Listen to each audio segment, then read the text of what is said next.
Ladies and gentlemen, welcome to Talk Scottish Football. Today I am joined by David Buick. We've got a whole lot to get through. It was another fabulous weekend in the Scottish leagues, wasn't it, David? We had last minute goals, we had red cards, we had penalties, we got everything as we usually do. In 4K. In 4K, we're using the G4 Claims 4K camcorder for this episode. So everybody seemed to enjoy it last week. We didn't get any. Well, we got a couple of negative comments, but you're going to get that. Standard, innit? Somebody was out to get us last week. They were out to get us, but to be fair, the troops backed us right up, didn't they, to the halt? I don't think they backed us at all, did they? Aye. What did I say? Just everything back me and you up, mate. I thought you meant like fellow TSF members. They didn't give us fuck all support. No, they didn't care. Arseholes. Ladies and gentlemen, this podcast is brought to you also by G4 Claims, the wonderful people. Every time me and David come in here, there's a new thing, isn't there? New bit of equipment. There is a reef over there. A G4 Claims reef. Is that a reef? I don't know if that's quite... I don't know. You described it as that. Did somebody die? I don't know. That's in here today. They're just on fire. Every time we come in, there's a new bit of equipment or something. It's just phenomenal. And then we're shooting in 4K. And there's two of them as well, so hopefully once we get our act together, we can get 3 angles on the go. Yeah, I know that'll be good. Be next level, baby. That'll be absolutely class. Brother. Some vintage Sin Shacks in action over the weekend, wasn't there? Yeah, it was vintage. What have you been up to though, David? Have you had anything interesting happen to you over the last week or so? It sounds like I'm leading into something, but I'm just genuinely curious, mate. No, I've had a pretty quiet week. Aye? You not been at Firewater or anything this week? No, I've not been out. I'm off it, so... No out? I've not been out at all. 4 pints on Saturday, pre-match, and then I was in bed for like 9:30. I was just knackered after... Changed man? Yeah, yeah, I am a changed man, but I'm needing to behave myself now. Mm-hmm. We're going to get on the health kick, into Aye, absolutely. The slimming world. Absolutely. I think that's... The comments say what we're fucking... didn't they? Probably the next sponsorship. No. We need to get Sam back on to put us through our paces. Yeah, we're going to do a in real life football challenge, aren't we? Yeah. To be fair. To see if some of the TSF boys can actually walk the walk. Mm-hmm. You know what I mean? They talk, but can they walk the walk? I won't be doing anything other than walking. See if you're absolutely horrendous at football, does that... It legitimises everything you ever say about the game. That's what I was going to say. You know, whoever's shite in that video, just never listen to a word they say again. Exactly. Right, where should we start today then, David? Let's start with Rangers. Start with Rangers. Because it looked like that was going to be the biggest talking point of the weekend for a different reason, because St Mirren started brilliantly, Rangers went a goal behind, but they found a way. That goal from Ronan was phenomenal. And see, the more you watch it, the angle behind the goal, slow motion, that was unstoppable. Mate. Like from the first angle, you think to yourself, it's a bit far out to get beat for there. But then when you watch it, I saw it, I was like, oh, the goalie should be safe. And then I'm like, holy shit, the only part of the goal the goalie doesn't cover is the very top corner. You know. And I think it almost bobbled up a slight bit. And sometimes when it does that, that's when you hit it so sweetly. And they really announced themselves into that game. Yeah. And I think they caught Rangers by surprise, to be honest with you, because for the first 20 minutes or so, Rangers were chasing shadows. St Mirren were the team right on top. They came out with an intensity the Rangers couldn't match for that first 20 minutes. And it wasn't just that they were like bang up for the game, like power and that. You're always going to get that from them. But they're also passing the ball about nicely, which is something we associated with St Mirren last season. That style of football, and they had it for the first 20 minutes or so, but I think that fast start started to diminish as the game went on, obviously. They've kind of crept intensity. They've crept up the table recently in recent weeks, picked up some good results after a bit of a slow start. Yeah, they started really, really well, and we know they're capable of that, and it looked like Rangers were going to be in for a long afternoon, but you know, I think it was relatively comfortable in the end. I think Rangers probably should have scored more, which has kind of been the story of things recently. But again, I mean, both strikers scored, which has got to be a good thing, because they've kind of been, I don't know, struggling for a guy to be the main goal scorer. You know, there hasn't been a standout main goal scorer for Rangers. Goals have been coming from around the team. Both the strikers get a goal. Morelos gets a typical striker's goal in the right place at the right time after Roof scores the penalty. And it was a big goal as well for Aflredo Morelos, because for a number of reasons, yeah. It was his 100th goal for Rangers, and also it was at a key point in the game, and it meant that Rangers could go into the second half leading. Yeah. It changes the team talk at half time a hell of a lot, and it's also massive for him to get that 100th goal, because there's been a lot made out of it in the press. Stephen Gerrard's even spoke on the matter to try and, I think, ignite a wee bit of fire in Aflredo. And when you actually look at the finish, it's a good finish. It's one you'd expect him to score, but he's got to anticipate, like good strikers do, that the defender's going to mess that up or miss it, and he puts it in the net. And it was a massive goal for him. That's what I wanted to ask you though. Do you think that his form has maybe been is it an overreaction, or do you think it's been justified? Probably a bit of both. I think it's a bit frustrating for Rangers fans because he started slowly last year, and obviously the transfer talk at the start of last season, he started a bit slowly. Came in and played a lot of games at the start of last season, but then when Morelos got into the team about sort of October, about this time last season, he really started to hit form. So maybe he's going to do that again. I think the frustration would be it's taken him a bit too long to kind of kick off. But you've got a caveat with the fact that he was away in the summer. He didn't have much of a pre-season. I think Morelos came back even later than the boys that were at the Euros. Yeah, so I mean, there is that to caveat it with. I don't know. I mean, I think 100 goals for Rangers under league. Is it 100 league goals? Is it, or is it 100 goals? 100 league goals or 100 goals? It's 100 goals, just in general. But I mean, you consider some of the shite Rangers teams he's played in since he arrived, and that's a pretty phenomenal return. Someone put the stats up, and it's like a goal every 145 minutes, which is okay. Yeah, that's fantastic. If you're getting 1 and 2 for a striker, that's good going. I think. See if Aflredo Morelos was super clinical, you think he's had some games where he's missed some sitters. He could be right up there. But then if he was, he wouldn't be playing for Rangers. That's kind of he probably would have been away a wee while ago, to be fair. But yeah, you can see by the celebrations how much it meant to him, and hopefully for him it'll kickstart. I'd love to talk about as well the evolution of Aflredo Morelos' Barnet. That thing nowadays is looking lovely. It's got some. You're joking, mate? The fade on point. The fade's on point. No, a wee mid fade.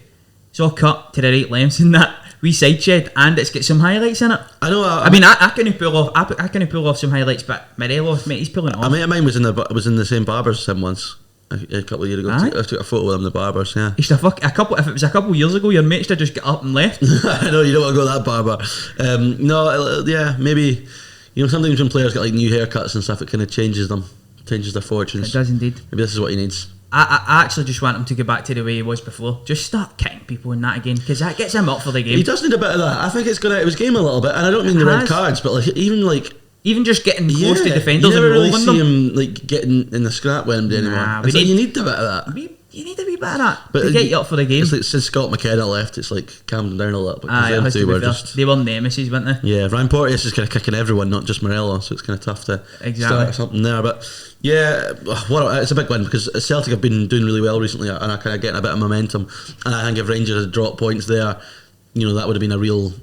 It would have really. It meant that Celtic were 1 point behind the Rangers. Yeah, it could have been. It would have been huge. I think Celtic have been good recently, but the fact that Rangers have still maintained that 4 point gap is really good, because I said it for weeks now, I don't think Rangers have really, really got going yet. And I think they will. And when they do, Celtic are going to have to be at their best to kind of maintain pace. And to be fair, that's a good win away to St Mirren, because they were a team in form, 3 wins and 3, started scoring goals and such. And you seen in the first 20 minutes as well. Yeah, exactly. You seen in the first 20 minutes what Goodwin is trying to do there. And we gave him a wee bit of flack at the start of the season. Stuck with him, but the questions were definitely there for me anyway, the highest budget in St Mirren's history and such.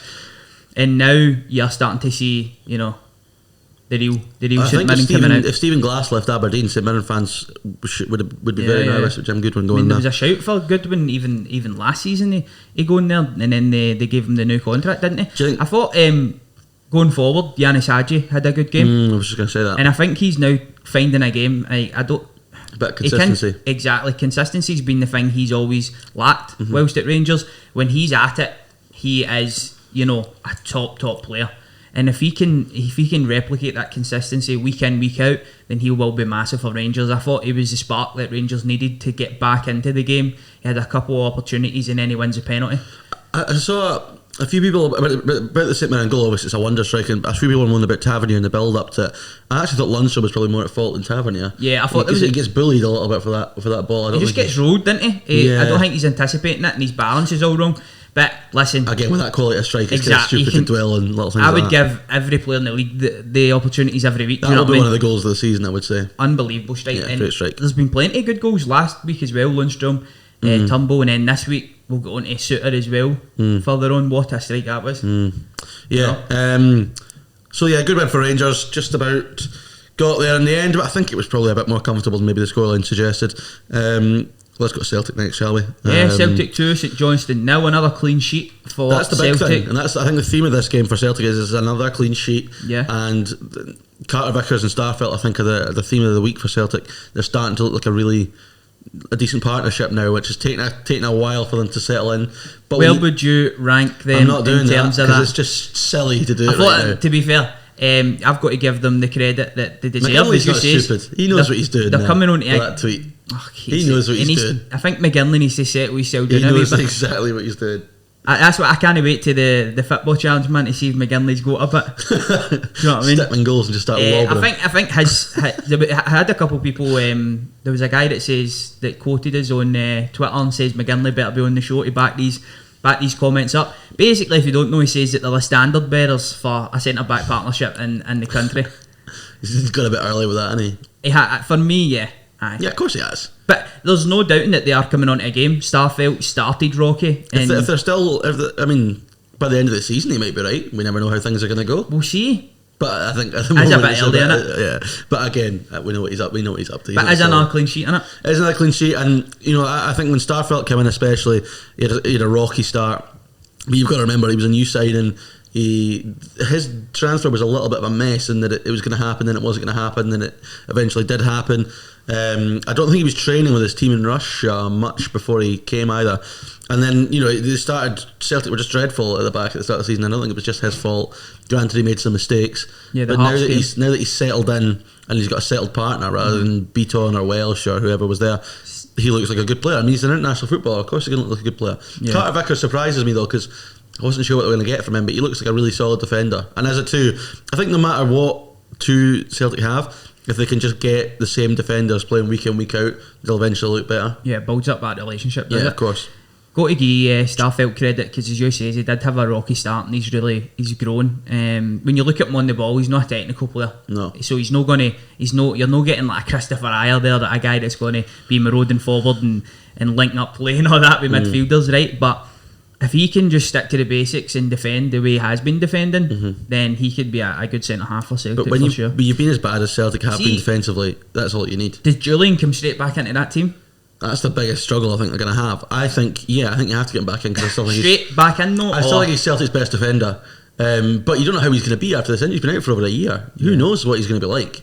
He might be all over the place. But the problem they're going to have is, having finally got a settled partnership, disrupting that again. Yeah, that's going to be the struggle. I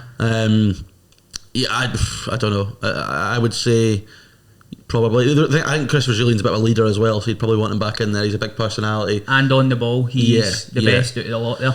But it is going to be a really tough decision for Anja. I don't think he will chuck him straight back in, because as long as they're keeping clean sheets, it would be absolutely mental not to. But just we're talking about the centre halves, but I think someone else deserves a lot of credit is Joe Hart.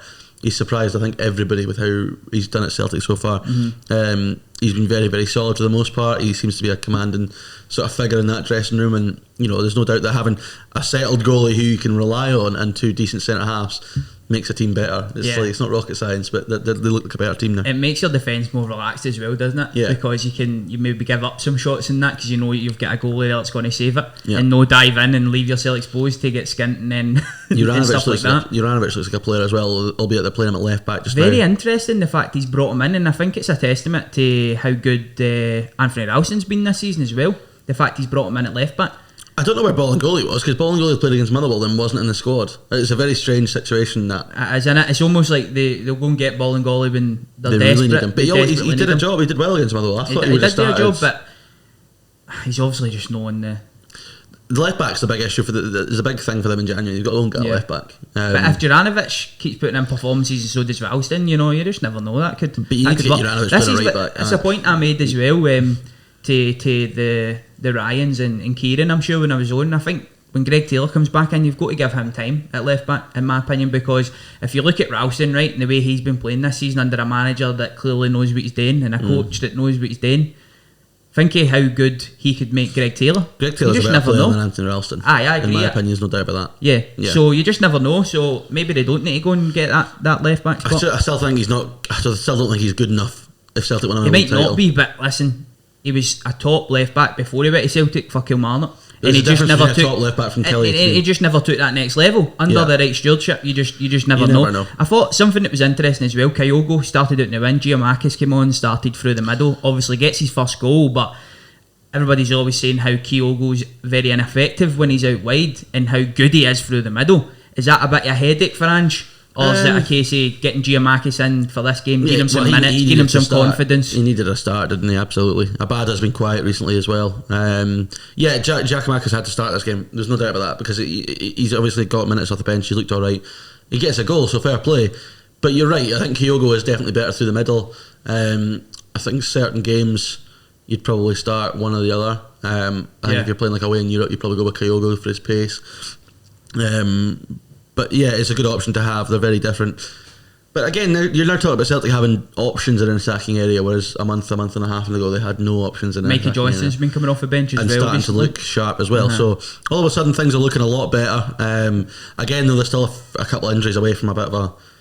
It's injuries to specific players. An injury to Callum McGregor, and they're humped because he's just by far their best midfield player. And they've got nobody, I don't think, close to him.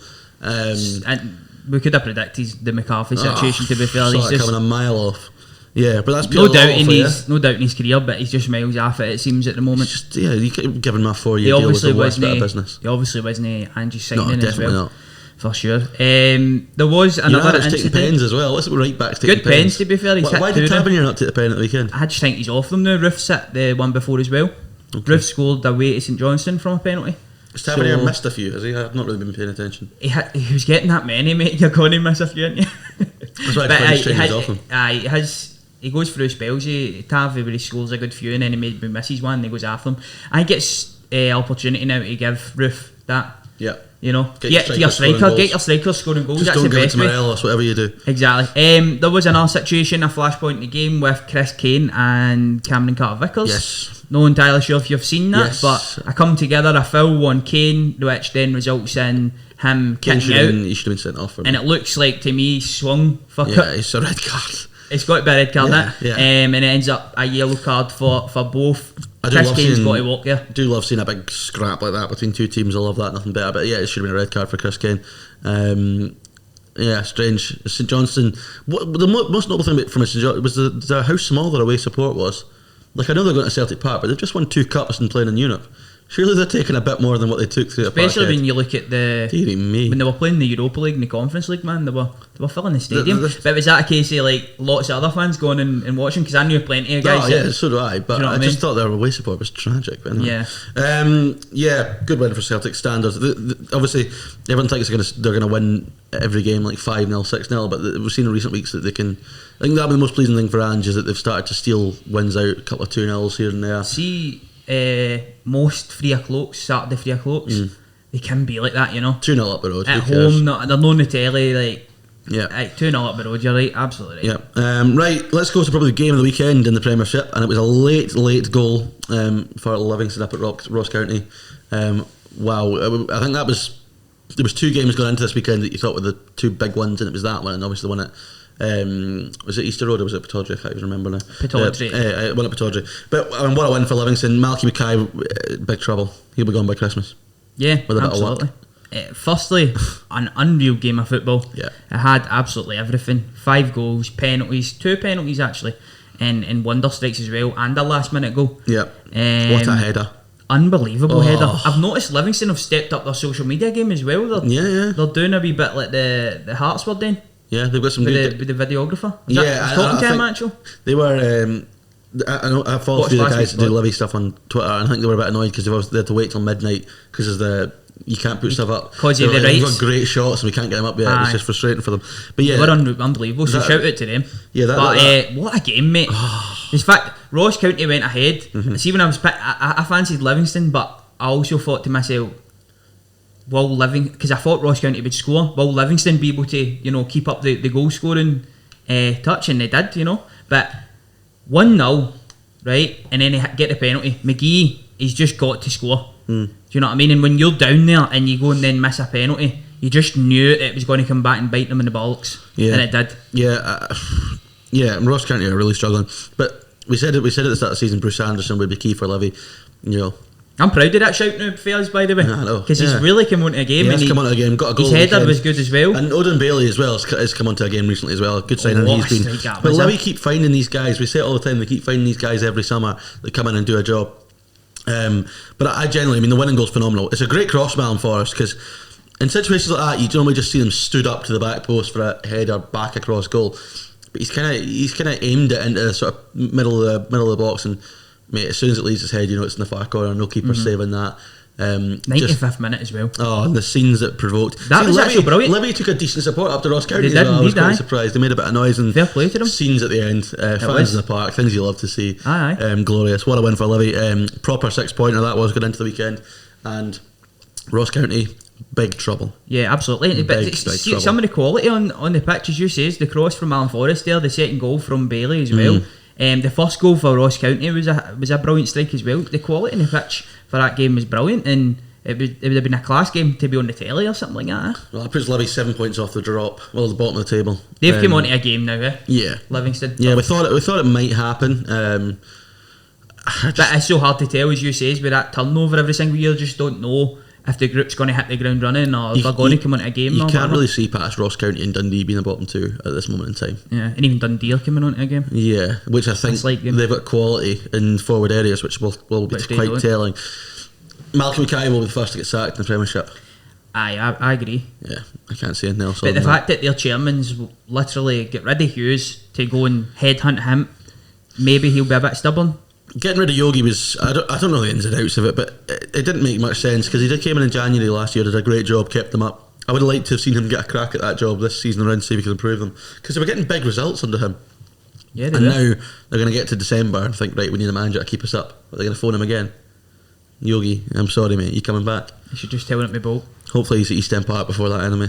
I want some Yogi Hughes at Dunfermline. You do, don't you? You don't know what you want to do. Just anybody. Just anybody. You could have the gig if somebody you want that can win. Yeah, somebody that can win a game of football. We'll come to that. But yeah, massive result for Levy. Ross County, yeah, they're humped, aren't they? Yeah. Where do you want to go next? Why don't we go to Dundee United and Motherwell? Another cracking game. 2-1 to Dundee United. For me, it was a Mulgrew masterclass, and I've been a wee bit dismissive with the shouts for the Scotland squad, right? And I'm still not convinced, but if he's on form, he deserves the chance. Absolutely. I mean, the first goal, we've also bigged up Ryan Edwards for last in that partnership. Superb. You know what I mean? If we want to talk about centre-half partnership, what's Big Chico up to on the right wing? I know. Skinning folk. But listen, if we want to talk about centre-back partnerships, they two are number one, you know. It's the best in the league just now. Yeah. On form, we're 10 games into the season and Dundee United are 3 points off the top. 10 games into the season. And they also went joint top going into obviously the Rangers game. What? But to touch on that goal, Mulgrew, I don't even know if he knew what he was doing, like a wee step over, kind of a wee body feint. But the best thing is, what a whip with the right foot. With the right peg. Like he's got a left peg to dive for, and he puts that in with the right.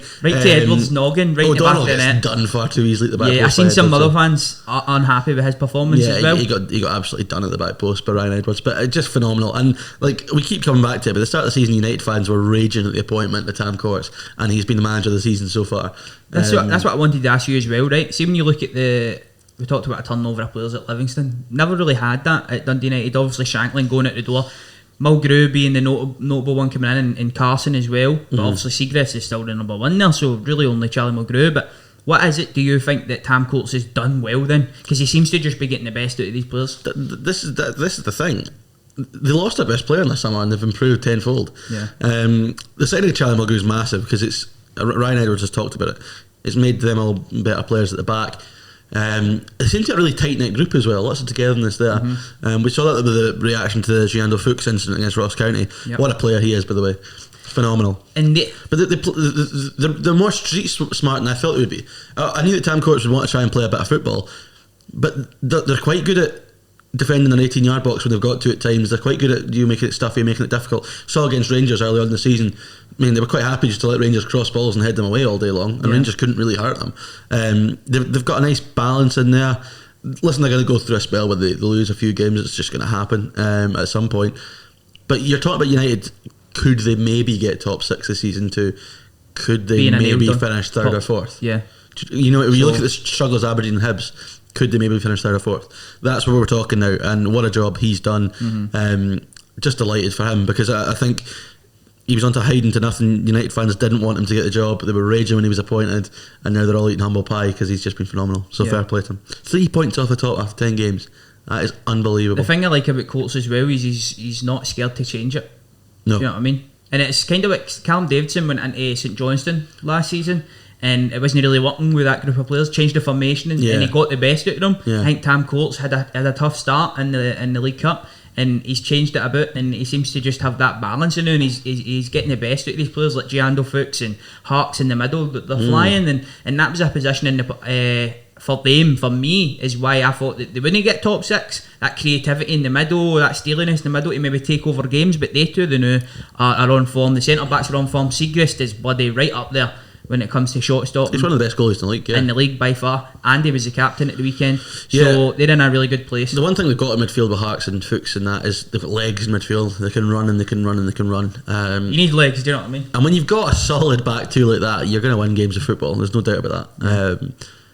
Just amazing. What an impact Mulgrew's had. I don't think that can be understated, because I think just off the pitch as well, you know what he's like as a character. He'll make a massive difference. And obviously scores the winner. Yeah, of course, absolutely. I know it's mental. I think we talk a lot about. You looked at United last season, and they were probably the nearly men of last season. You could see flashes of what they were capable of. I think he's given them that bit of belief that they can actually go and win games regularly, which is just massive. That's a great transition into the next game then. Hearts 1, Dundee 1. Going for this centre half to the next. Suter, what a glorious strike to put Hearts ahead versus Dundee at Tynecastle. Phenomenal, absolutely phenomenal. One thing I will say is this result has been coming, I think, for Hearts, because I've said a lot recently I don't think they've been that great, that they've still been getting results, and I think this was coming. And by all accounts they should have killed the game at the weekend, which has happened a few times where they've got the lead and they've got away with it a couple of times, but they had to kill the game with the chances they had. They didn't, and they were made to pay. But yeah, great goal. No, it was. Is there another centre half in the league that can do that? Probably another 5. See the way we're talking, like, it's probably centre halves are flying in it. They are. I mean, I've been champion Suter for the Scotland squad all season long. But I mean, Halkett's been every bit as good as Suter has this season as well. That partnership as well. That's another partnership. I mean, you look down the league now. I mean, I know Hollander's injured, but Goldson, Hollander, Carter Vickers, Starfelt, Mulgrew, Edwards, Suter, Halkett. Even Goldson, Balogun. Yeah, that's a decent wee partnership as well there. You know, as you say, they should have probably killed the game off. Yeah, and we talk about performances just for the highlights package. Going off that, I think it looked like one of the better ones. 21 shots on goal. Exactly. In terms of like shot creation, that I'd love to get Adam's point of view on this, because I've never seen the 8 minutes, just the highlights package. But they certainly created enough chances, and it was almost like the Uno reverse card for their game at Ibrox. It was very similar. And you knew it would either be Cummings or Griffiths that would score against Hearts. No, absolutely. High B's, you knew that was going to happen. And 72% possession for Hearts, though. That's massive. I mean, massive. They hit the crossbar, they hit the post. Barry Mackay created umpteen opportunities. Boyce wasn't really at it, it seemed, in front of goal, even though he hit the crossbar. Which, listen, you can't begrudge him, because he's been exceptional all season, to be fair. So, but they certainly created enough opportunities for me to win the game. Benny looked like he was having another good game in the middle against Charlie Adam, who's obviously been a big impact player as well in the last couple of games for Dundee. But he's got to do better for the goal. It's just a simple cross into the box. Cummins nicks in front of him and headers it into the net. And if you give Cummins an opportunity, 9 times out of 10 he's got to put it in the net. Again, I've said it for weeks. When Dundee start scoring goals, they'll pick up. And obviously, Griffiths last week and Cummings this week. If those two can start hitting the net regularly, Dundee will be fine this season.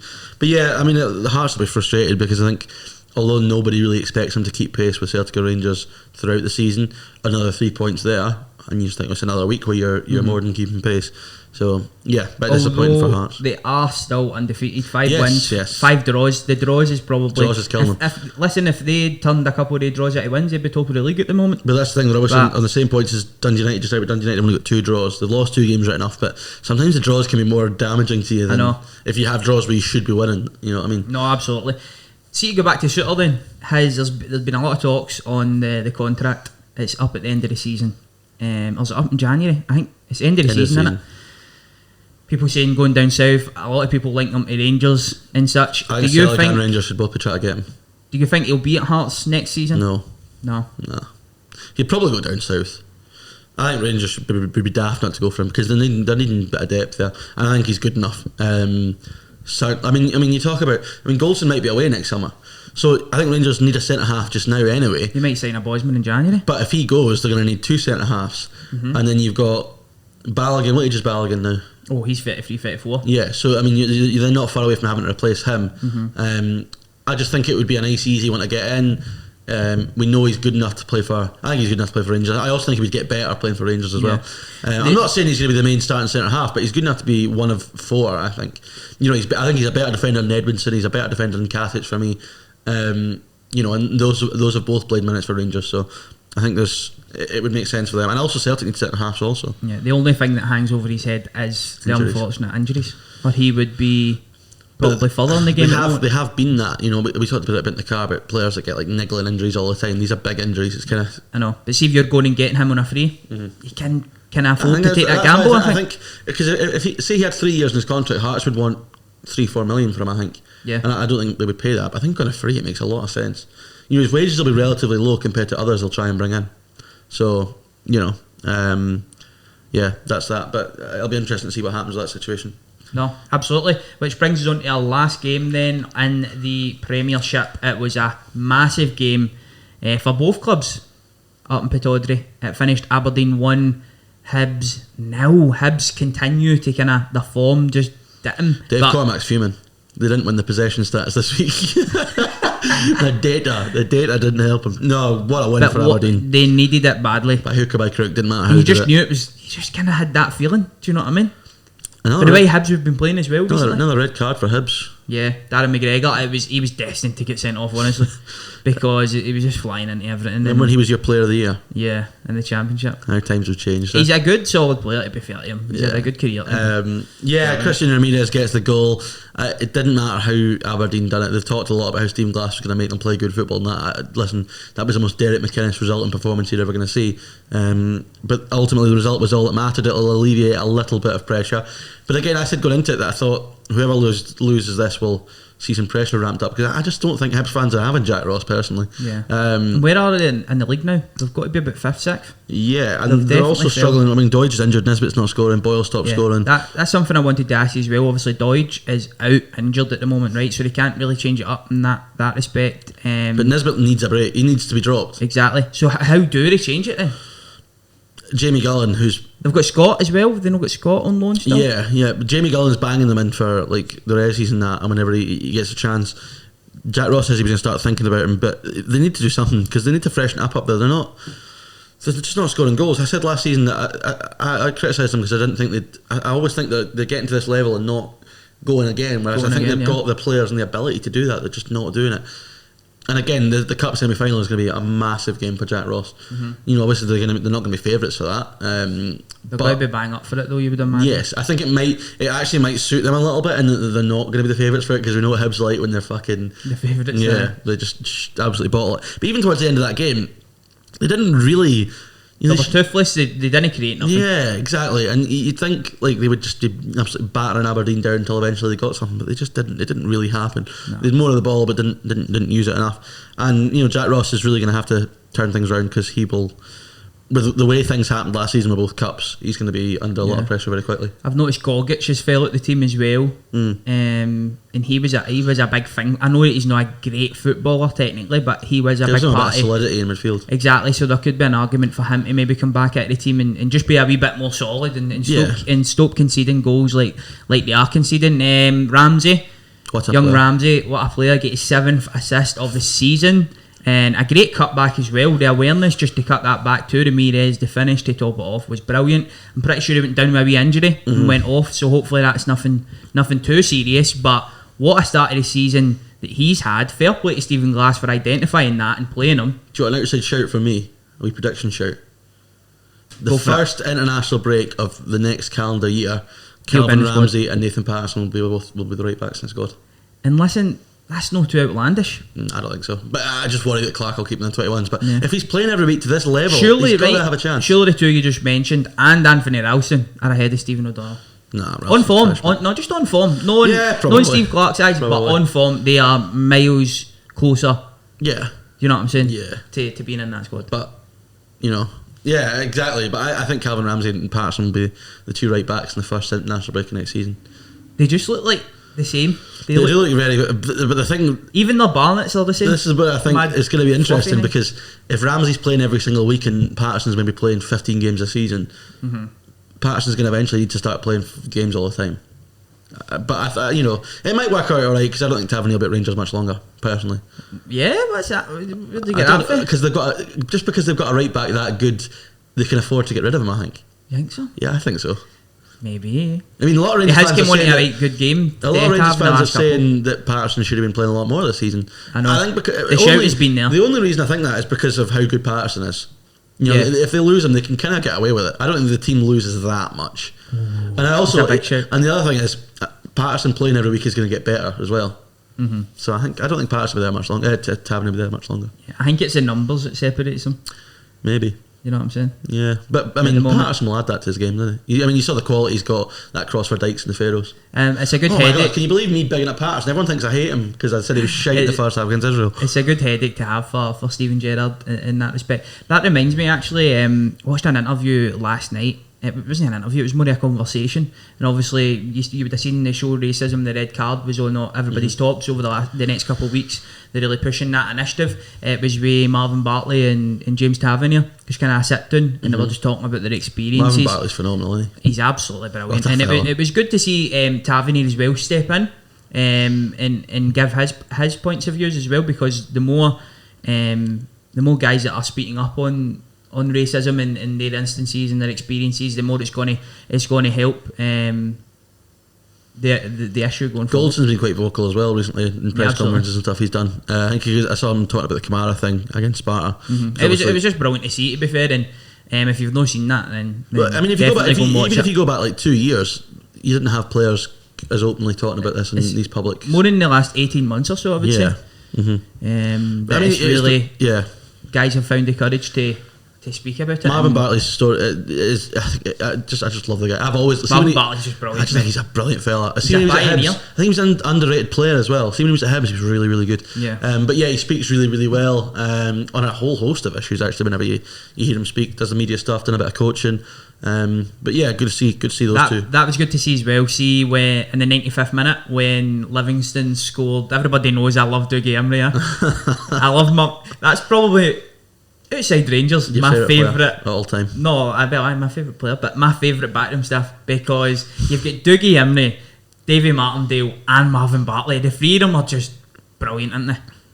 The three of them, just phenomenal. Dougie Imrie, especially, what a player he was. The GOAT. Honestly, they go. What a team. They were celebrating like you wouldn't believe as well. Right, let's go to Championship. Lead us through that then, David. You are the expert. Should we start for Hill with a stinker of the weekend? Partick Thistle 0, Dunfermline 0. Another reasonable Dunfermline performance, but again another winless afternoon. 10 games so far this season without a win. Fife Derby on tomorrow night. That's surely a massive game. That is it. I feel like I'm saying that. If he loses tomorrow night, he's sacked. Every week I'm like, this is a massive game. Needs to win. Bank account on it. So not very much, but I'll put my bank account on it. If he doesn't win tomorrow, if he gets beat tomorrow night, he's sacked. I think he has to win, but I'm not 100% sure he'll get sacked if he draws. Which is fucking scandalous, really. Because, I mean, what are we going to do? Draw our way to survival?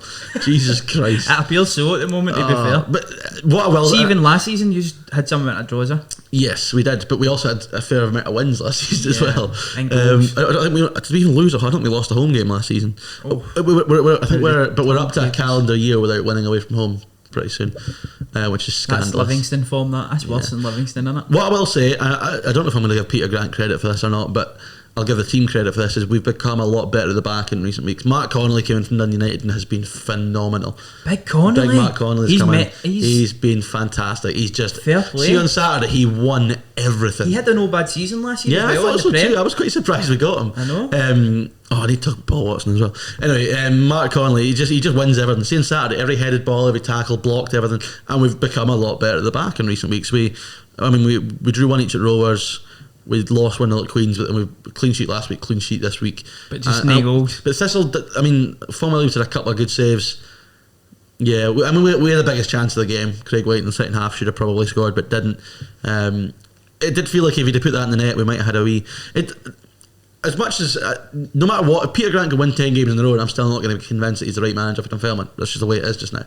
But It's no. That's outlandish. No, if he goes and wins 10 games in a row, you're right no up there. matter what he does. If he goes and wins 10 games in a row, you're right up there, mate. Okay, but that's not going to happen. It's a stupid scenario. Nobody ever wins 10 games in the Championship. But imagine that was like the good luck It does feel like in the last 2 weeks we've been very close to a turning point. If we'd have won last week, you're thinking, Christ. You're just needing that bit of luck, man. Yeah, we're not really getting a bit of luck. That's the... See, when I look at your strikers as well, you've got Todorov, you've got Whiting, you've got O'Hara up there. 3 good strikers for that level. 3 decent strikers, but they're just no goals, you know. No confidence. What is that? Is that what it is? Confidence, mate. They don't look confident. Is it the creativity behind them? What is it? No, because we are starting to create chances. We've got really good wingers as well. Yeah, I don't know. But this is the most frustrating thing for me just now is I thought the fellow fans were there on Saturday were phenomenal. They really backed the team the whole way through. Whereas we're past the stage of the ugly scenes now because it's like, well, fuck it, we've just got to deal with it. The fans were brilliant on Saturday. They really got back behind the team, and it did feel like it just feels like the last 2 weeks if we'd have just got that winning goal, we might have actually found a turning point because the performances are improving and we've stopped conceding. I don't want Peter Grant to be manager of Dunfermline Football Club, but I would fucking love it if we won tomorrow night. Nothing would make me happier to see us start winning games. And I would love him to succeed. I'd love to be sitting here in 6 weeks saying I was wrong, he's fucking brilliant. I would love that. It'd be amazing. Sexy football. Yeah, but it feels like we're getting there. But again, if he gets beat tomorrow night, sack. So fuck knows. I don't know what a draw means, but it does feel like that tomorrow's...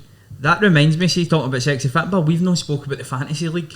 I changed my name for my team on that. Did you? Can you change your name? Yeah. I didn't even know you could do that. My team went from Peter Grant's total sexy pass to get him out of Sharon. That's my team. See, for about 3 or 4 weeks, I've just completely forgot about it. I changed my team and all that. Of a weekend. I got 51 points this weekend. I got like 30. Tav was my captain, he got me 10. I've got Edwards as my vice captain, got me 13.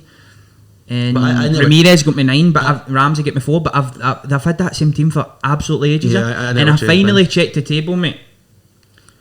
What would you say, top 3 right now for TSF lads? As long as Matthew Duff's not up there in the league, that's all I care about because he'll be glowing about that forever. Out of us, top 3, Adam Kennedy will be top. Wrong. No? Is it you? Wrong. Is it? He got 2 of the top 3 though.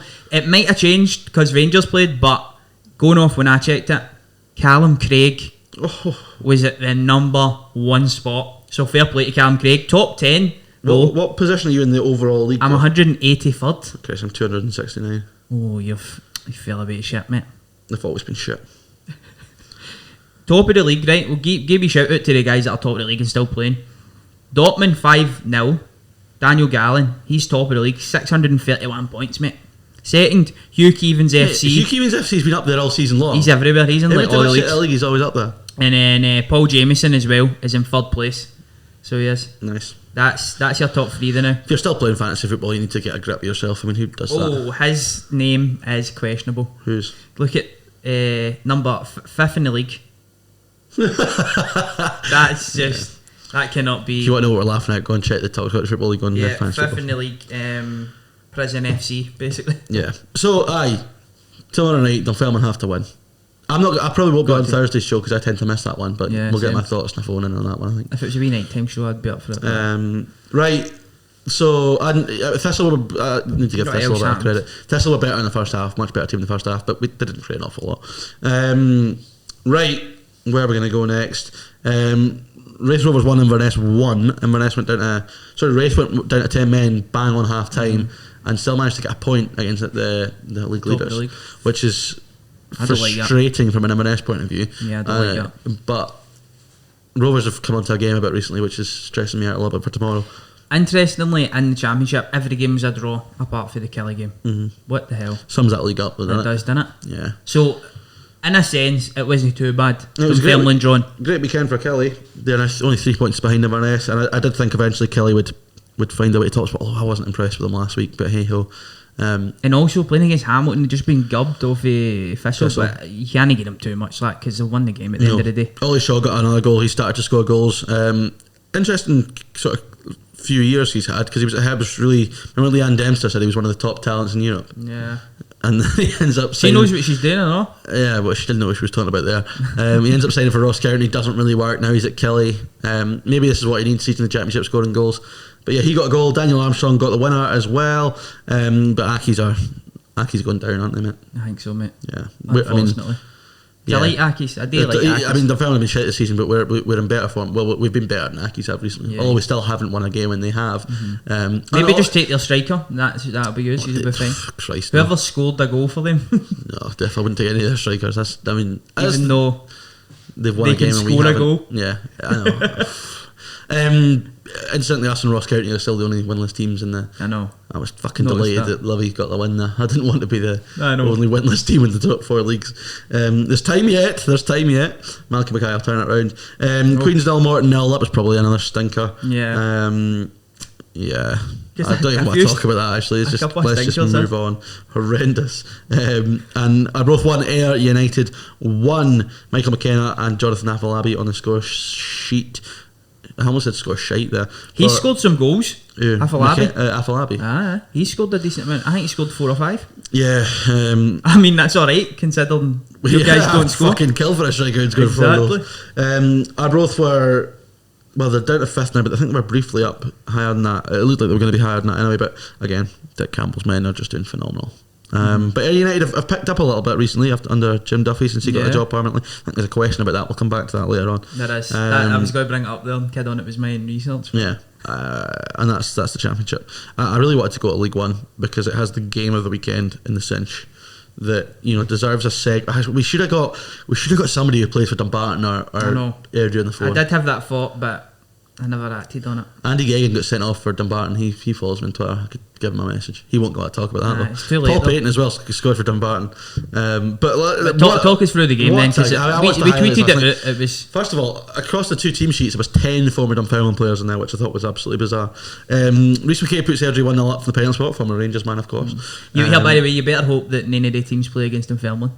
Because you know what happens when the ex-players play. Yeah, they just try harder. We'll come to that. They try harder. How many ex-players were playing for Peterhead at the weekend? That's what I want to know. So Rhys McKay puts Airdrie 1-0 up. Ross McLean scores for Dumbarton to make it 1 each. And then the 90th minute. Ross McLean then gets sent off. Do you hear what you get sent off for? No. He got sent off for calling the referee a clown. Not a fucking clown. Just a clown. Just an ordinary clown. Just a straight red. Just a straight red for calling the ref a clown. The amount of referees in amateur football I've called a clown. The fact though that Dumbarton were down to 8 men and somehow managed to equalise and still lost. Let's get through the stories. Gregor Buchanan's then sent off for a second yellow card for pulling back. I can't remember if it might have been Courier Isa that was in goal. Second yellow, he was off. Dylan Easton then scores probably the goal of his career. Just phenomenal strike from Dylan Easton into the top corner. Looks like Airdrie have won it. They are going absolutely fucking mental. Then the 93rd minute, Andy Gagan gets sent off for a second yellow. Dumbarton down to 8 men, and then the ball goes wide, cuts back. Paul Payton in there makes it 2 each on the 90. What minute was it? 94th or 94th? 94th minute to make it 2 each. The 8 men. The 8 men have nicked a point. And then 2 minutes later, Salim Kudir Isa goes up and scores the winner for Airdrie. The goalie has an absolute shocker. And it is 3-2 the goalie off, shouldn't you? The celebrations were unbelievable. I've never seen scenes like it. And then just to make it worse, Dumbarton manager Stevie Farrell also gets a red card. So it was just absolutely phenomenal. A game of football the likes of which you'll never see. The highlights are on Airdrie's website, so go and watch them. Just outstanding cinch action. What a game. I mean, that sort of stuff, like if you're trying to market Scottish football, you're getting the highlights package of that game and you're bunging it on Sky Sports this week. Yeah. Mate, vintage cinch. Just superb stuff. Absolutely. And incidentally, a big. I mean, you take the. Did you see last night's result as well? I did not. 4-3 to Alloa away to Queen's Park. Oh wow, really? Yeah. Was that last night? What was that last night? I don't know. Because sorry to jump ahead, it was at Firhill, wasn't it? And then Thistle were at home on the weekend, so you had to wait. But what a big result for Airdrie. They're now joint top, all 3 teams on 20 points. Airdrie are starting to look like a team that could maybe win that league. Yeah, it was such a slow start as well for Airdrie, but yeah. Ever since Sam Wardrop left, to become class. Let's talk about that game anyway. Talk about the game of the weekend. That may be up there as well. Yeah. Wow, what a result! I didn't even know that was last night. Was that another 90-odd minute winner as well? Wasn't it? Oh my Christ! This might have been better than the other game. Let's just go through this here. So Kevin Colley puts Alloa on the lap after a minute. I think Queen's Park then go 2-1 in front, and it goes 2 each. Then in the 88th minute, Luca Connell makes it 3-2 to Queen's Park. Look like he's got the winner. Then Henderson scores in the 90th and 92nd minute to make it 4-3 to Queen's Park. Honestly, League One is the greatest league in the country. League One is just... It's been phenomenal. The greatest league in the fucking country, the greatest league in the world, mate. In the world. What a result for Alloa. It's so incredible. hot and cold, Alloa, haven't they? In Really? fact, Queen's Park are top as well. What a result that is. Yeah, just makes things really, really interesting. Incredible. Alloa are 6 points off the top, but they're down in 6th. Mate, the Barton are only 6 points off the top as well, and they're in 7th. Mental how close that league is, and it's always the same. Montrose, we'll go to them next because they're my favourite League One team. 4-1 win over East Fife, brilliant, flying. Stuart Peachey's men are just phenomenal. Another one who I would quite happily have in the East End Park hot seat this time next week. Cove 3, Clyde 0. Simple stuff for Cove. Yeah, it was. And Megginson or McAllister didn't even score. That's how simple it was. It was. Right, let's go to Falkirk because they're always my favourite segment. I was going back against them this weekend on. I crapped it again, but 0-0. I'm just trying to see if there's any former Falkirk players I can see in that Peterhead team. Just boo. Can't be the players though in case they get upset or nervous. Yeah. Disaster. Falkirk are just an absolute shambles. You think them filming are bad? Christ.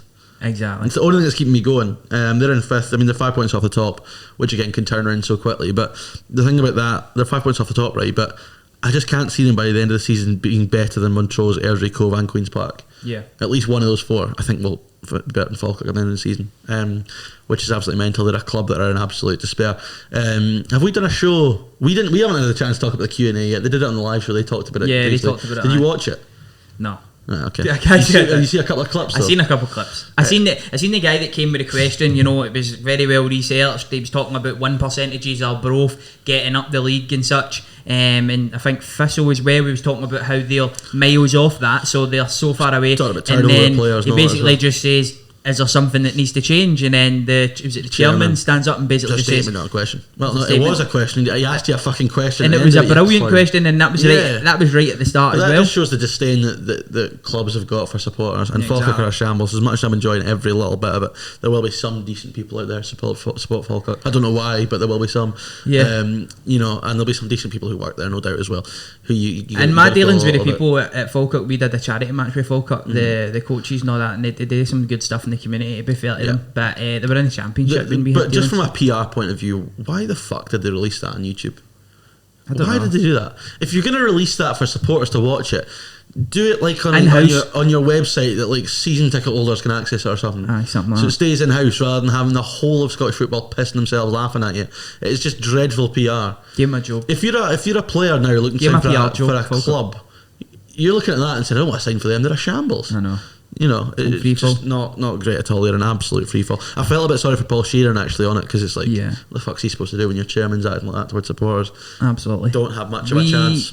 Had the Scottish Cup. We talked about the greatest league in the world. We have the greatest cup competition in the world that happened at the weekend as well. Was it not League 2 games at the weekend? No. Oh, Christ. Who'd have thought it? No, League 2 games, but there was Scottish Cup. Just going through the results there. The game that stood out for me, mate, is the one I tweeted about.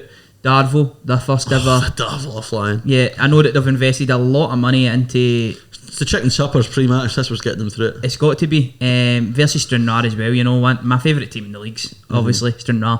They won that 1-0. First ever appearance in the Scottish, I'm sure, because they've just came through. Obviously the junior setup. It's now changed into the West of Scotland League. And they get the victory. I actually watched the highlights package of that. The goal was a brilliant goal, well worked down the right hand side, put into the box, and a great header. And that was enough to get them the victory. You got some. Socky Juniors got through as well as Darvel. So the Tranent Juniors. It's going to be Tranent. Sorry, I should say. What a result for Darvel. That's probably the eye-catching one of the weekend. Yeah. And thoroughly deserved on the performance as well. I've also got the third round draw here if you want me to read it. I was going to touch on Kelty as well. On you go. Another big win for Kelty, 4-1 over Bucky Thistle, who are a really good Highland League team. Absolutely. Super Joe Cardle at the double. What a player, what a man. Beautiful human being. Yeah. Love him a bit. We need to get him on this pod. Mate, I interviewed him on the channel back at the start. You did, but we need to get him on a pod though. He'd be good. An actual pod, not Give him the treatment. Give him a wee. Fairman legend. We've got everything there. Maybe flat white, Southern Comfort. He's probably like a coffee. I'd say Is he? I mean, he's a busy boy with the academy and all that. He's absolutely flying. Right, I'm just going to read through this draw. Then you tell me a game that sticks out to yourself, right? So there's quite Partick a lot. Thistle versus Dunfermline. Christ, where have I seen that one before? Allo Athletic versus Bonnie Rigorose Athletic. Arbroath versus Forfar. Auchinleck Talbot versus Hamilton. That's the one. That's the one. That sticks out for me. Oh, I can like I win in that one. I think Every day. That'd be a fucking awesome game to get to, by the way. Ayr United versus Brother Rangers or Albion Rovers. Banks of D versus East Fife again. That's a underdog kind of one. Breaking City versus Darvo. That is a chance for Darvo to go to the 4th round of the Scottish Cup. The thing is, that would sound like more of a shock on paper than it actually probably would be. Exactly. But I think Brecon are actually doing alright now in the league. I'm not entirely sure. Stranraer are probably a better team than Brecon though. No, for sure. So Civil Service Strollers versus Peterhead again. Potential. That's a tasty one. Clydebank or Elgin City versus Clyde. They played tonight. Clydebank versus Clyde would be unbelievable. Clydebank versus Elgin played tonight. Yeah, imagine if Clydebank get through that. I know. Cove Rangers versus Queen of the South, more a game that we've hang with. Dalbeattie Star or Rothers versus East Kilbride. Dumbarton versus Sucky Juniors. Who do you think would get a game for Sucky Juniors? Who do you think's good at? Who do you think would get a game? Plenty. That's poor for me. Who do you think would get a game for Sucky Juniors? Fuck knows. I don't have time to prepare an Dunbar answer. United or Lothian Thistle, Hutchison Vale versus Edinburgh City. Yeah. Falkirk versus Raith Rovers. How many former Raith Rovers Falkirk players at Raith Rovers? I can think of a couple actually. Aye, exactly. That should be interesting. That's a drubbing then, when those two were in League One, there's obviously a bit of bad blood there because when COVID ended, Rovers got promotion and Falkirk might have caught them, so that could be tasty. That will be Gala, Ferrydean Rovers versus Annan Athletic. Yep. Inverness versus Greenock. Kelty versus Montrose. Thistle versus the Pars. That's the worst draw of the round, isn't it? Queen's Park versus Kelly. Ooh. That's a tasty one as well there. Steny versus Airdrie. Yeah. Stirling versus Trarant Juniors. Tranent. I think so. Sorry. Tranent Juniors. So Thistle Dunfermline is, I mean, literally, good you games couldn't in there, write that. I mean, it's brilliant for me because it's a nice, easy game to get to. But I think I'll be the only pass fan there for that one. Inverness Morton's a stinker of a draw as well. I hate games like that when you get the same team in the same team. league. It's You just want awful. You want something different, don't you, man? But looking like against Hamilton looks like the tie of the round for me. I'd love to go to that game, but unfortunately, I think I'll be working because it's that weekend. So. Yeah. Stinky. Yeah, absolutely stinky. Just a final thing to touch on the Scottish Cup tie. It was good to see two clubs, social media, taking the piss out of Falkirk at the weekend. Full-time result. It went on Peterhead's page and they went, that's a statement, not a question. Bonnie Rig were playing East Stirling at the Falkirk Stadium. We've arrived at the Falkirk Stadium. This was a statement, not a question. Just superb. Get around them. Right. Well, I'm now going to attempt to do this quiz, David. Who are we getting on? Fitzsimons? Ryan Fitzsimons. Christ. So, I'm going to try and give Ryan Fitzsimons a call. We know what happened last week, didn't we? So, here we go. Try and call him. If it doesn't work, try and Messenger. That might work. Welcome to the O2 messaging service. Rang with that boy. Try him on Messenger. Try him on WhatsApp or something? Oh, WhatsApp might work actually. Right, we'll try that. He's always like, my phone doesn't work. A good old Matthew Duff. Hooked us up. If not, we'll get McGinley again? No, let's try for Kennedy. Try somebody else. Kennedy starts work at Ryan 12. Fitz, right, here we go. No, never answered. His phone must be off. Right, let's try Adam Kennedy. Adam Kennedy, right. Let's try and get him. We'll just work our way through it. I think he's working. No, he starts at 12. 12, that's what I'm saying. Oh, happy days. They've been in Sainsbury's uniform ready to go. Absolutely class here. We're going to get Adam.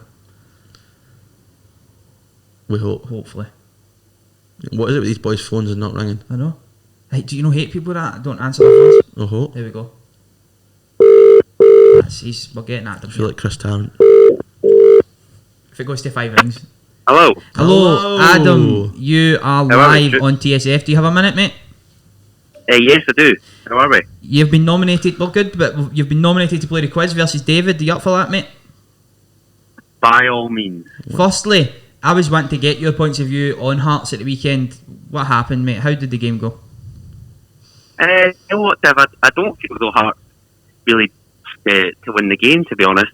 But the stats will tell you that we dominated, but I thought we were pretty poor from the off. And it just felt like a carbon copy of Rangers. It might appear as though we were dominant. We obviously weren't as dominant as Rangers were at Ibrox. And we switch off, and then a late goal just comes back to bite us. So I've not really got any complaints about the result, to be honest, because I thought the performance was pretty poor. It's been coming, hasn't it, Adam, that one? I've said it for a few weeks. The result of that's been coming. I think so as well, mate, to be honest. And hopefully it's the kick up the arse that we need ahead of 2 tricky away fixtures this week. You know, St Johnstone McDermott Park is not a happy hunting ground for us. Neither is Pittodrie.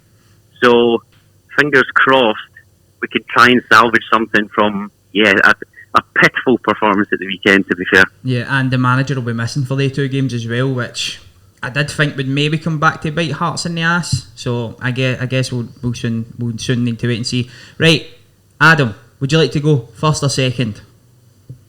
I'll let David go first. Ooh. Nice.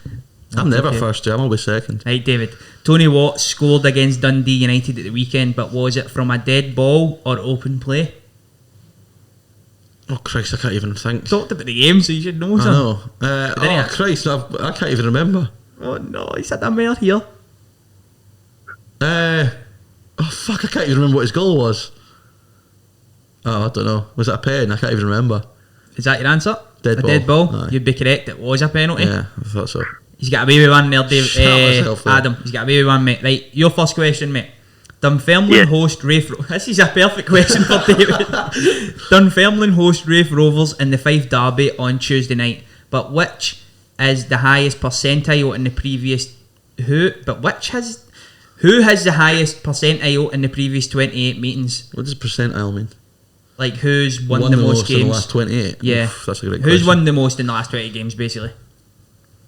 Oh, Jesus. Why do I feel like this is a trick question? That's a great question.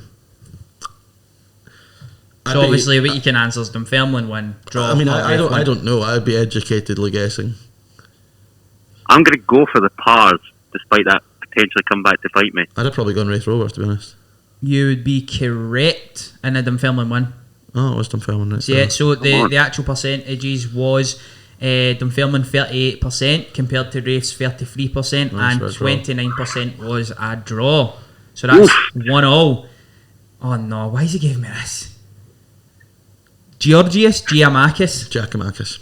That's alright though, that's a decent attempt. Giacomakis. Yeah. Georgios Giacomakis opened his accounts on his debut on Saturday, but which classic celebration did he opt for? Oh, fuck those, I didn't see that. It's a classic celebration, Davey. Did he like point at his name in the back of his shirt or something? That'd be a bit irritating if he did that straight off the bat, wouldn't it? Fuck knows. Nah, did a knee slide. Oh, what a shocking question that is. Dear me. That would have been great if you got that there, having none of you known the answer really for any of the questions. Right, over to yourself, Adam, to go 2-1 ahead. Aflredo Morelos scored his 100th goal for Rangers against St Mirren on Sunday, but which body part did he use? I didn't even catch the highlights. I've literally spent all morning. This is brilliant, isn't it? TalkScottishFootball, we don't even clue. It's about goals. Oh, I mean, Jesus Christ. The worst thing is, I've seen the goal and I can't even remember which part of his body he used now. And I was working Sunday afternoon. So the pressure's mounting on you, boys, man. I've literally seen the goal about 3 times. What would you go for then, mate? What would you go? What body part did he use? Right foot. I don't know. It was his head. It was a header. So it was, aye. Might have seen it. I can't even remember. Remember we spoke about instinctive. Like, I remember the time when you crossed and Morelos putting it in, but I can't really remember how he put it in his head and then celebrated in the crowd. That's a fucking shambles. I will watch Sportsfeed at some stage. I just watched TSF and, well, I don't know if we can. I've been on the ball today, mate. Don't worry about that. Right, me next. Right, back to yourself. How many red cards were handed out in the Scottish Championship this game week? 1. That's correct. Could you give us the answer now? It was Ross Matthews for every throw. Correct, well done. 2-1. Nice. What are the St Mirren Ultras known as? Oh Christ, Adam. North Bank. Brilliant. I'd have got that. You had a cut of scraps with him, mate, huh? Oh, many a time on a trip to Paisley. There's some bad blood there. St Mirren Hearts recent times. Obika. Back to you. It's 2-0, isn't it? Yeah, it's 2 each. Which club from any of the top 4 leagues had a player with the same name as their club score for them at the weekend? Holy what a question. That's a great question. Matthew always sits us with these belters, man, to be fair. Oh wow. That's an unbelievable question. That's good, Which club from any of the top 4 leagues had a player with the same name as their club score for them at the weekend? I'm trying to think of like what names. There's just one that sticks out to me, to be fair, and that is the answer. Is it Sterling? Has Sterling got a player called Sterling, no? Be Jimmy Sterling, right winger. Who was the answer? It was Jamie Hamilton who scored for Hamilton. Hamilton, so he did die. Right. To take the lead, Adam, Charlie Mulgrew scored the winner for Dundee United against Motherwell on Saturday. But which season did he score? Which season did he last score in the SPFL? Jesus. Got it in my head. Not sure if it's accurate or not. I'm going 2012-13. Oh, 11-12. No, it was 15-16. Oh Christ! Celtic 3 As St recent as Johnstone. that? Yeah, Celtic 3 St Johnstone won on August 29th, 2015. That's right, because he left when Rodgers came in. Yeah, so this is to take the lead then, David, to go 3-2 up, mate. Darren McGregor was sent off in which minute of stoppage time against Aberdeen? 98th. 97. Fuck off. So to win it, Adam. Oh no, don't say that. Dylan Levitt was given which shirt number when he joined Dundee United on loan from Manchester United? If he guessed this. I would never clue.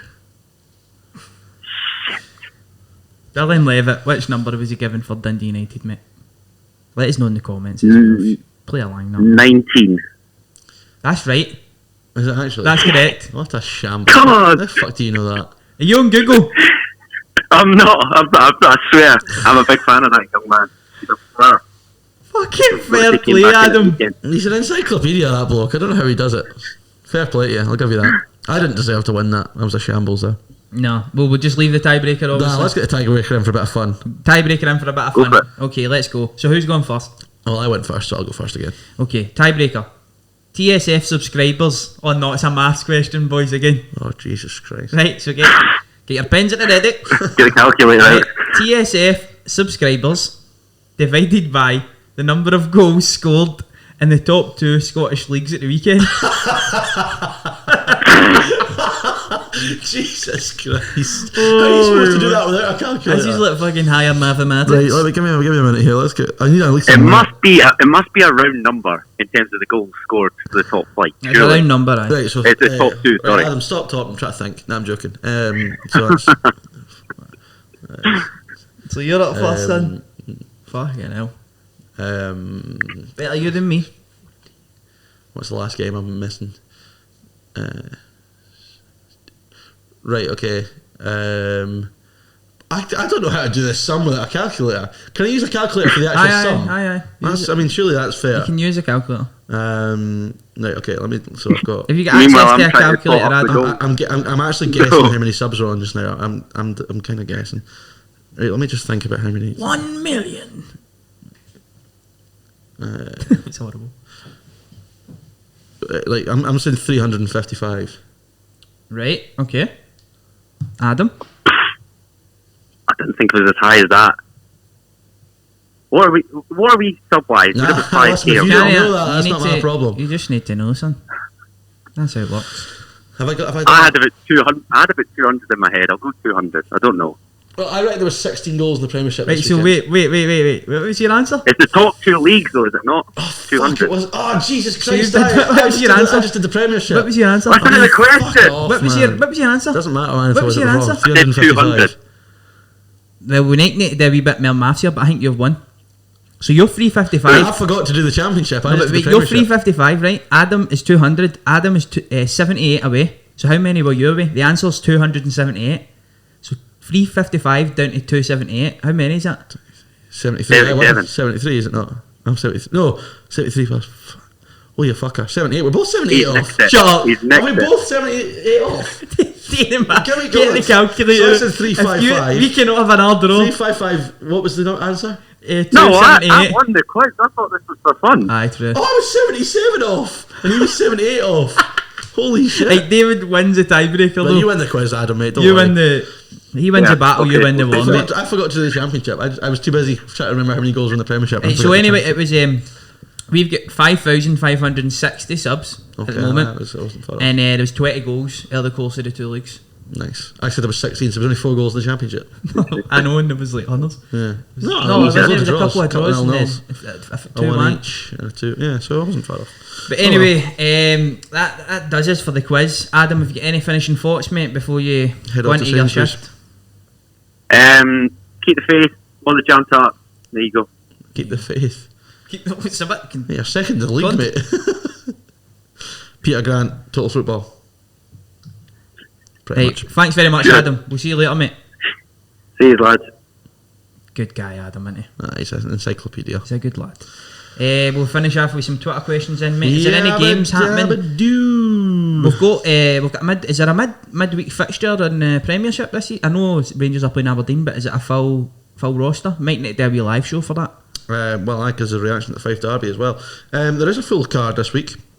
On Wednesday, we've not got enough time to go through that. No, but we'll just the highlights. Obviously, Hibs Celtic, Rangers Aberdeen. Tasty. Probably no on the telly. Yeah. So we'll do the show Wednesday night or Thursday. That actually suits us better rather than Celtic and Rangers playing on Thursday. Actually. So Thursday we'll get a show out reviewing that and reviewing the. So two review shows this week. The Fife Derby on Tuesday night. As well, we get some Twitter questions on the go then, David. What do next. We'll finish off with that. Every show is becoming like an hour and 15 now, isn't it? Yeah. Listen, troops, if it's your first time watching TSF, make sure to subscribe. If you're listening on Spotify, follow us. Are we still uploading on Spotify? Aye, Ryan's been uploading. Has he? Aye. I've been paying attention. Fair play. We're doing a giveaway soon, aren't we, FIFA? Yes, absolutely. So keep an eye on our socials. Right, at King Shads, I think that's pronounced. Great name. With County cut adrift at the bottom of the table, surely Malky Mackay has to be sacked sooner rather than later. Yeah. Who do you guys think could come in and get some results to save them? It's going to be John Hughes. That's the obvious answer, isn't it? Yogi is the obvious answer. But you can't go back there, can you? I'm trying to think who's like achievable that's available for. I mean, Peter Grant. They're not going to get a Derek McInnes. They're not going to get an Alex Neil. They're going to go and get somebody that's at a job, probably. Yeah. Stuart Kettlewell, get him back in. No, Yogi's the obvious answer, isn't it? It's the obvious answer. It's probably right the right answer as well. Because he has done that, exactly. So we know he can do that.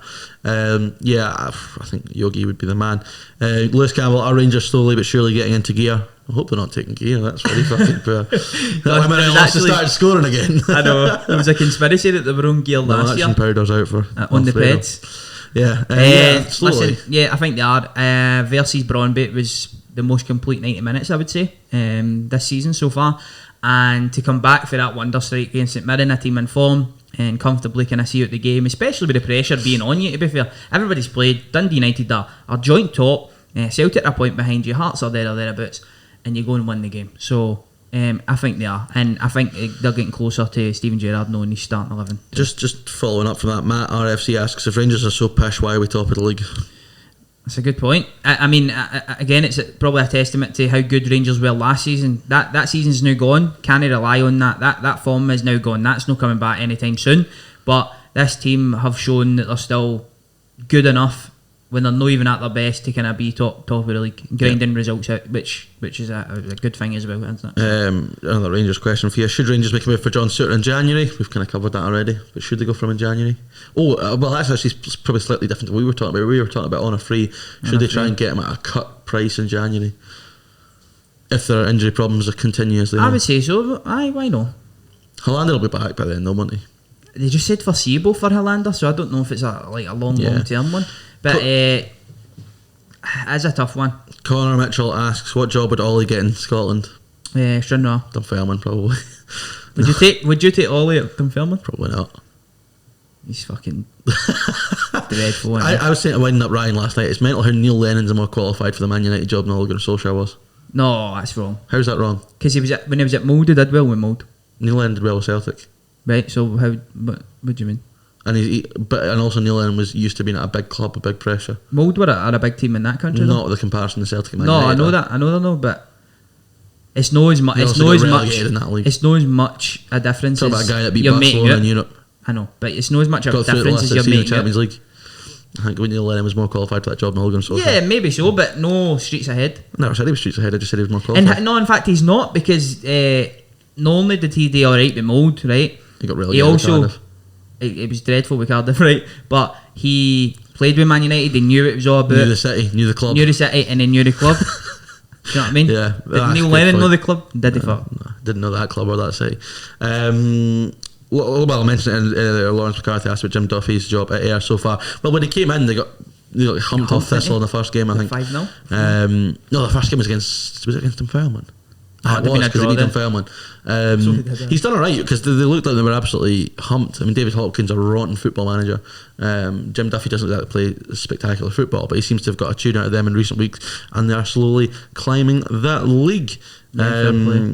As two neutrals, what was your opinion on the Cameron Carter-Vickers yellow? We kind of covered that. Kane should have been off, and Carter-Vickers was the victim there.